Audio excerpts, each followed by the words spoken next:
तो चलिए बेटा, अब हम जो है क्वेश्चन नंबर 15 को डिस्कस करेंगे।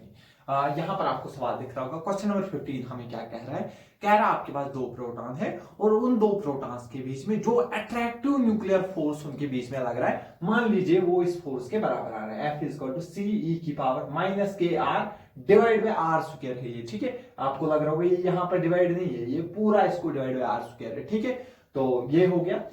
इसमें हम सबसे पहला पार्ट हमसे क्या पूछ रहा है? हमें C का डायमेंशन निकालना है और इस K का जो है डायमेंशन फॉर्मूला निकालना है। ठीक है, और इनके यूनिट्स लिखने हैं। ठीक है, हो गया। ठीक है सर। और दूसरे पार्ट में क्या कह रहा है? ये क्या है? न्यूक्लियर फोर्स क्या होगा? अट्रैक्टिव फोर्स होगा दो प्रोटॉन्स के बीच में। और अभी हमने देखा दो प्रोटॉन्स के बीच में क्या लगता है? एक इलेक्ट्रोस्टैटिक फोर्स लगता है जो उनको क्या कर रहा है? रिपल कर रहा होता है। दैट मींस रिपल्सिव फोर्स किसकी वजह से लग रहा है? इलेक्ट्रोस्टैटिक फोर्स की वजह से। और अट्रैक्टिव फोर्स लग रहा है इस न्यूक्लियर फोर्स की वजह से।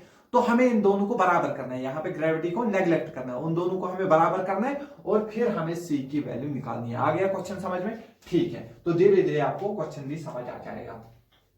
तो हमको पता है फोर्स का जो है डायमेंशन फॉर्मूला होता है MLT-2। ठीक है सर। तो लेफ्ट हैंड साइड के डायमेंशन राइट हैंड साइड के बराबर होने चाहिए। अगर आप गौर से देखोगे तो ये क्या E की पावर दिख रही है? जब भी E की पावर होगी दैट मींस ये एक्सपोनेंट है, और एक्सपोनेंट आपने पढ़ा होगा एक्सपोनेंट के डायमेंशन नहीं होते। दैट मींस ये डायमेंशन लेस है, इसके कुछ भी डायमेंशन नहीं होंगे। दैट मींस फिर किसके डायमेंशन होंगे? C के डायमेंशन होंगे। डिवाइड बाय R क्या है? लेंथ। ये R स्क्वायर है, दैट मींस ये हो गया L स्क्वायर। इस L स्क्वायर को इस साइड भेज दो तो आराम से आपको डायमेंशंस ऑफ C मिलेंगे। ये इधर हो जाएगा, M ऑलरेडी है, ये L स्क्वायर इधर जाएगा, ये बनेगा L ऑलरेडी है, और ये स्क्वायर यानी कि ये बनेगा L क्यूब, और ये है T-2 तो है ही। ये हमारे पास C के डायमेंशन बहुत आराम से आ गए। क्लियर है? हाँ सर, समझ आ गया। तो सर क्या आप इसकी यूनिट लिख सकते हो? बहुत आराम से, बहुत आराम से। देखो यूनिट कैसे लिखते हैं बेटा। अगर मैं इसको फिर से अलग लिखूं, MLT-2, ये ऑलरेडी था। ठीक है, हाँ सर। और ये L स्क्वायर इसको क्या हुआ था? ये इसको सर इंटू हुआ था। MLT-2 किसका यूनिट है? फोर्स का। दैट मींस फोर्स का क्या यूनिट होता है सर? न्यूटन।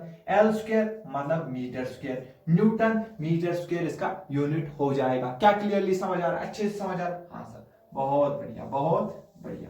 तो ठीक है सर, अब K का कैसे निकालेंगे? अरे आराम से देख, आराम से देख बेटा कैसे आएगा K का भी। देखो, एक तो ये पूरी टर्म डायमेंशनलेस होती है, और जब भी कोई चीज किसी के पावर में होती है वो भी डायमेंशनलेस होती है। दैट मींस पूरी टर्म के डायमेंशन नहीं होंगे। K इंटू आर, ओवरऑल जो ये सारी टर्म होगी ये डायमेंशनलेस होगी, मतलब M0 L0 T0 के बराबर होगी। K का सर मुझे डायमेंशन नहीं पता है, ठीक है, लेकिन R जो है वो लेंथ है सर, उसका डायमेंशन होता है L। तो ये सर मुझे मिल रहा है M0 L0 T-0।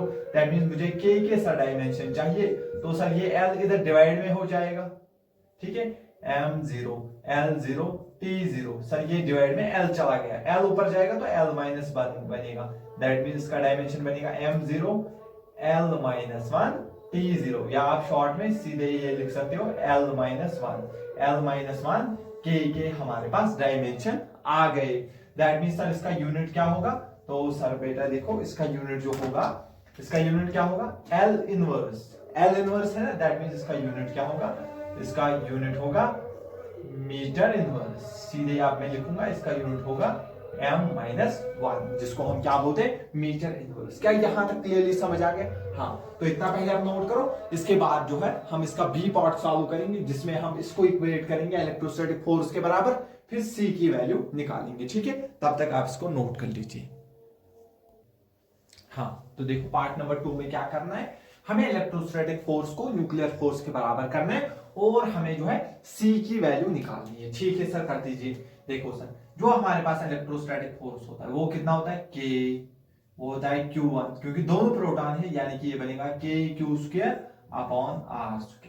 इतना क्लियर है? हाँ सर, इक्वल टू, देखिए जो हमारे पास न्यूक्लियर फोर्स होगा वो कितना है? हमें दिया हुआ है C E की power -KR divide by R²।